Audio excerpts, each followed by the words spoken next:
Hey guys, welcome to this video lecture. In the last video lecture, we saw subquery. Subquery means query within a query or query within a query within a query. So, we can go up to any level when we create subqueries. So here in this video lecture, we are going to see a special kind of subquery that is known as correlated subquery. In our normal subquery, inner query is executed first and then output is used by the outer query.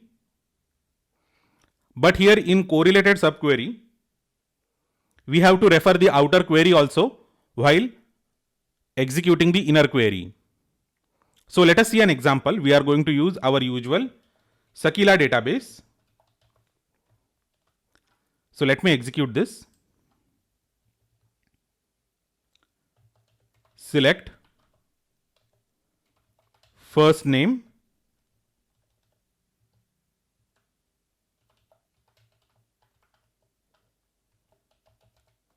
comma, last name, comma.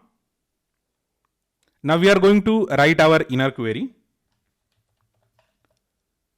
Here just say select count of star from film underscore actor FA,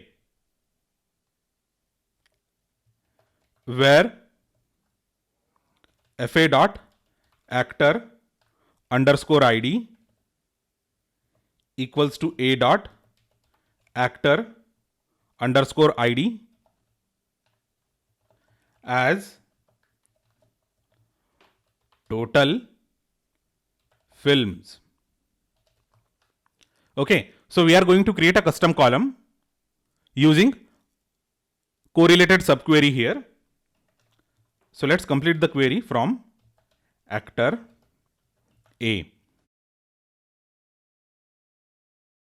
So here we can see select count of star from film actor FA, where FA dot actor ID equals to A dot actor ID.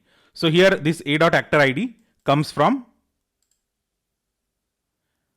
this actor table. Okay, so this A is the table alias for this actor table. So here we are comparing the actor ID of the outer query with the actor ID of the inner query. So let's execute this and see the result. So this is the output. Here we see the first name, last name of the actor and total number of films where he has acted in. So this is how we can use correlated subquery. We have to refer the outer query in the inner query. So this is the format of correlated subquery. So it can be written in a lot of other ways also. Okay, that depends on your business requirement.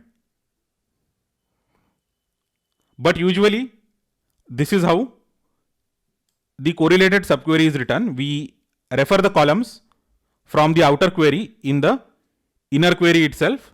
So that is what correlated subquery means. So I hope that you understood the concept of correlated subquery. I want you to check at your jobs, workplaces or your academic projects. If you are using SQL, then check for the scenarios where you can create such kind of correlated subqueries, and I want you to write the subqueries using this correlated subqueries concept. So in case you are not working in any organization as of now, or you are not carrying out any academic project, then you have Sakila database and you also have employees database where you can write the subqueries for practice. So I want you to practice on this more. Do let me know if you have any question, query or comment about this. Thanks a lot once again, and I will see you next time.